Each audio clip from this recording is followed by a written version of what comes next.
La Bible en un an, le 30 janvier, le livre de l'Exode, chapitre 10, verset 1 au chapitre 12, verset 14, le livre des Psaumes, chapitre 25, verset 1 à 15, le livre des Proverbes, chapitre 4, verset 10 à 12, la première épître de Pierre, chapitre 3, verset 8 au chapitre 4, verset 11.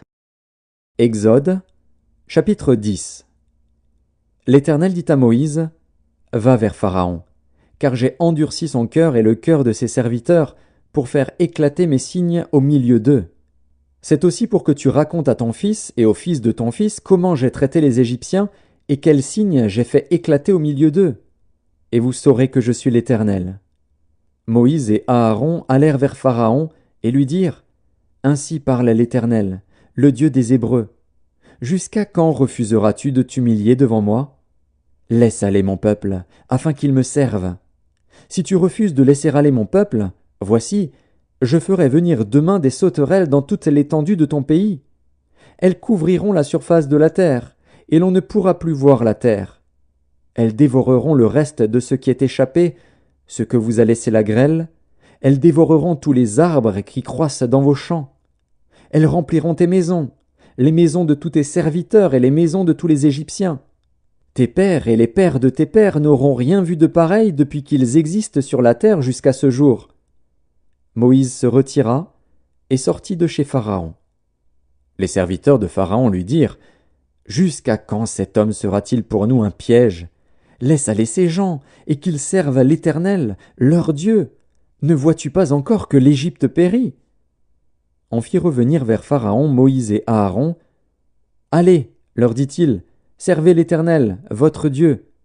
Qui sont ceux qui iront? » Moïse répondit, « Nous irons avec nos enfants et nos vieillards, avec nos fils et nos filles, avec nos brebis et nos bœufs, car c'est pour nous une fête en l'honneur de l'Éternel. » Pharaon leur dit, « Que l'Éternel soit avec vous, tout comme je vais vous laisser aller, vous et vos enfants.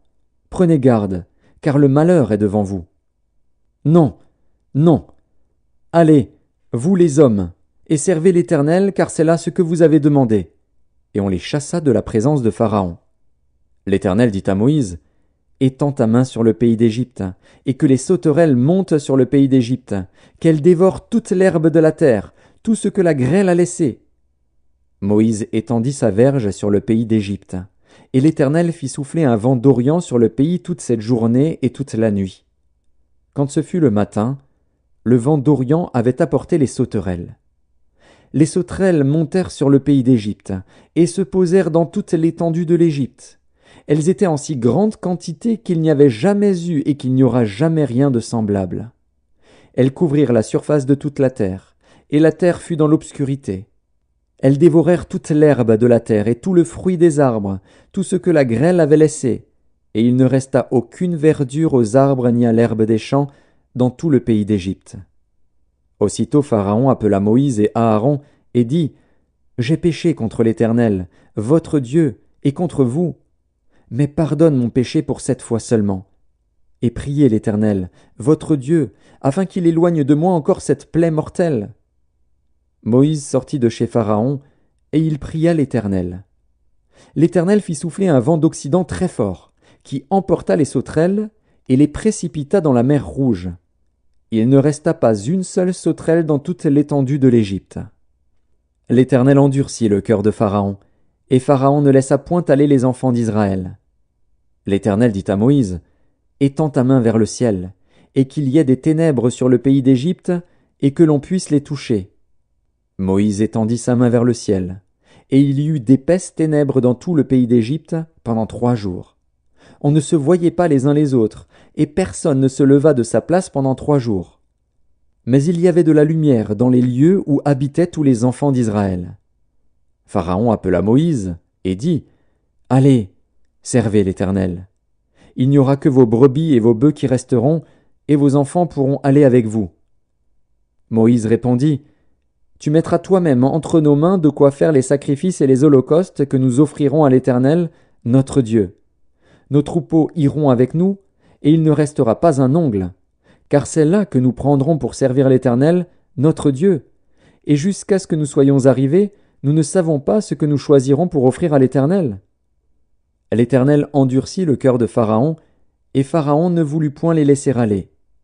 Pharaon dit à Moïse, « Sors de chez moi. Garde-toi de paraître encore en ma présence, car le jour où tu paraîtras en ma présence, tu mourras. » « Tu l'as dit, » répliqua Moïse, « je ne paraîtrai plus en ta présence. » Exode, chapitre 11. L'Éternel dit à Moïse, « Je ferai venir encore une plaie sur Pharaon et sur l'Égypte. Après cela, il vous laissera partir d'ici. Lorsqu'il vous laissera tout à fait aller, il vous chassera même d'ici. Parle au peuple, pour que chacun demande à son voisin et chacune à sa voisine des vases d'argent et des vases d'or. » L'Éternel fit trouver grâce au peuple aux yeux des Égyptiens. Moïse lui-même était très considéré dans le pays d'Égypte, aux yeux des serviteurs de Pharaon et aux yeux du peuple. Moïse dit, « Ainsi parle l'Éternel. Vers le milieu de la nuit, je passerai au travers de l'Égypte.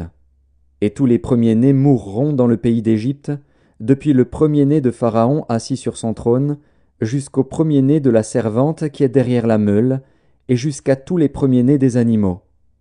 Il y aura dans tout le pays d'Égypte de grands cris, tels qu'il n'y en a point eu et qu'il n'y en aura plus de semblables. Mais parmi tous les enfants d'Israël, depuis les hommes jusqu'aux animaux, pas même un chien ne remuera sa langue, afin que vous sachiez quelle différence l'Éternel fait entre l'Égypte et Israël. Alors tous tes serviteurs que voici descendront vers moi et se prosterneront devant moi, en disant, « Sors, toi et tout le peuple qui s'attache à tes pas. » Après cela, je sortirai. Moïse sortit de chez Pharaon dans une ardente colère.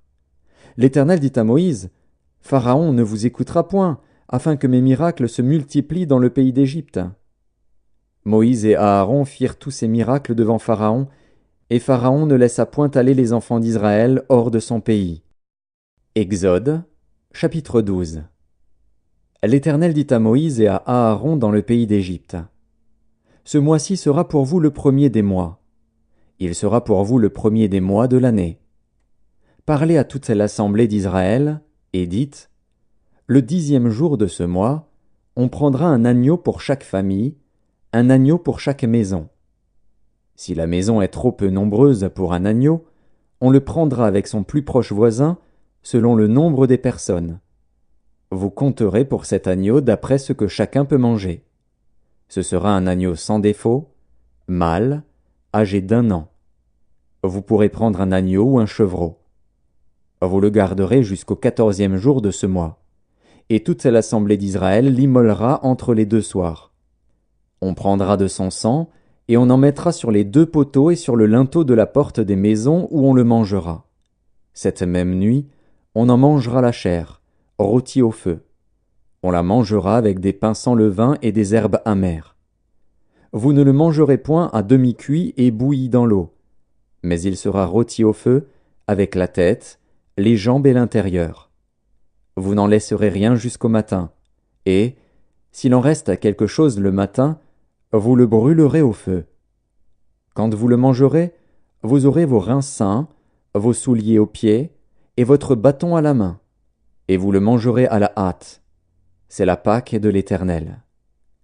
Cette nuit-là, je passerai dans le pays d'Égypte, et je frapperai tous les premiers-nés du pays d'Égypte, depuis les hommes jusqu'aux animaux, et j'exercerai des jugements contre tous les dieux de l'Égypte. Je suis l'Éternel. Le sang vous servira de signe sur les maisons où vous serez. Je verrai le sang, et je passerai par-dessus vous, et il n'y aura point de plaie qui vous détruise, quand je frapperai le pays d'Égypte. Vous conserverez le souvenir de ce jour, et vous le célébrerez par une fête en l'honneur de l'Éternel. Vous le célébrerez comme une loi perpétuelle pour vos descendants. Psaume 25 de David.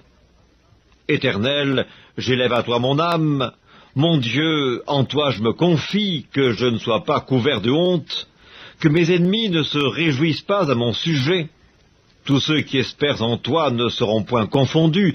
Ceux-là seront confondus qui sont infidèles sans cause. Éternel, fais-moi connaître tes voies, enseigne-moi tes sentiers. Conduis-moi dans ta vérité et instruis-moi, car tu es le Dieu de mon salut, tu es toujours mon espérance. Éternel, souviens-toi de ta miséricorde et de ta bonté, car elles sont éternelles. Ne te souviens pas des fautes de ma jeunesse, ni de mes transgressions. Souviens-toi de moi selon ta miséricorde, à cause de ta bonté, ô Éternel. L'Éternel est bon et droit, c'est pourquoi il montre aux pécheurs la voie. Il conduit les humbles dans la justice, il enseigne aux humbles sa voie. Tous les sentiers de l'Éternel sont miséricorde et fidélité pour ceux qui gardent son alliance et ses commandements. C'est à cause de ton nom, ô Éternel, que tu pardonneras mon iniquité, car elle est grande. Quel est l'homme qui craint l'Éternel? L'Éternel lui montre la voie qu'il doit choisir. Son âme reposera dans le bonheur, et sa postérité possédera le pays. L'amitié de l'Éternel est pour ceux qui le craignent, et son alliance leur donne instruction. Je tourne constamment les yeux vers l'Éternel, car il fera sortir mes pieds du filet. Livre des Proverbes, chapitre 4. Écoute, mon fils, et reçois mes paroles, et les années de ta vie se multiplieront. Je te montre la voie de la sagesse, je te conduis dans les sentiers de la droiture. Si tu marches, ton pas ne sera point gêné, et si tu cours, tu ne chancelleras point. Épître de Pierre, chapitre 3. Enfin, soyez tous animés des mêmes pensées et des mêmes sentiments, pleins d'amour fraternel, de compassion, d'humilité. Ne rendez point mal pour mal, ou injure pour injure. Bénissez au contraire, car c'est à cela que vous avez été appelés, afin d'hériter la bénédiction. Si quelqu'un, en effet, veut aimer la vie et avoir des jours heureux, qu'il préserve sa langue du mal et ses lèvres des paroles trompeuses, qu'il s'éloigne du mal et fasse le bien, qu'il recherche la paix et la poursuive. Car les yeux du Seigneur sont sur les justes, et ses oreilles sont attentives à leurs prières. Mais la face du Seigneur est contre ceux qui font le mal. Et qui vous maltraitera si vous êtes zélés pour le bien? D'ailleurs, quand vous souffririez pour la justice, vous seriez heureux. N'ayez d'eux aucune crainte, et ne soyez pas troublés. Mais sanctifiez dans vos cœurs, Christ le Seigneur étant toujours prêt à vous défendre avec douceur et respect devant quiconque vous demande raison de l'espérance qui est en vous. Et ayant une bonne conscience, afin que, là même où il vous calomnie comme si vous étiez des malfaiteurs, ceux qui décrient votre bonne conduite en Christ soient couverts de confusion. Car il vaut mieux souffrir, si telle est la volonté de Dieu, en faisant le bien qu'en faisant le mal. Christ aussi a souffert une fois pour les péchés, lui juste pour des injustes, afin de nous amener à Dieu, ayant été mis à mort quant à la chair, mais ayant été rendu vivant quant à l'esprit, dans lequel aussi il est allé prêcher aux esprits en prison, qui autrefois avaient été incrédules lorsque la patience de Dieu se prolongeait au jour de Noé, pendant la construction de l'arche, dans laquelle un petit nombre de personnes, c'est-à-dire 8, furent sauvées à travers l'eau.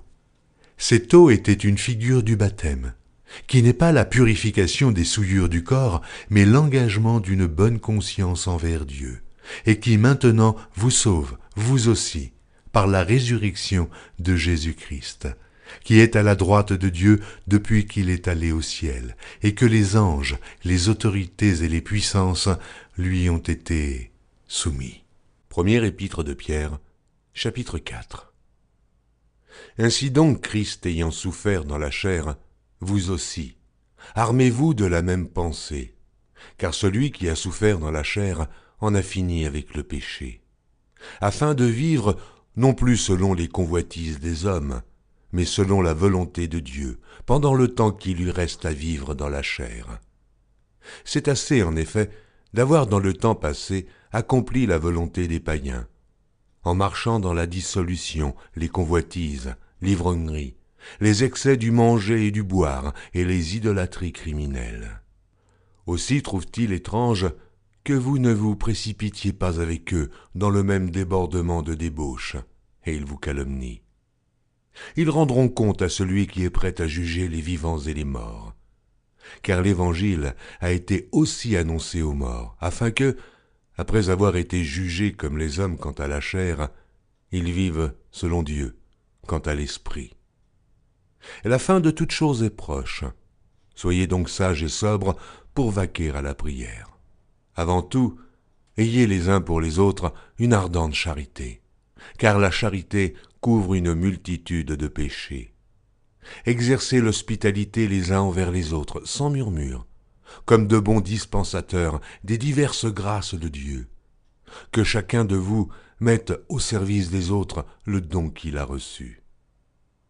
Si quelqu'un parle, que ce soit comme annonçant les oracles de Dieu.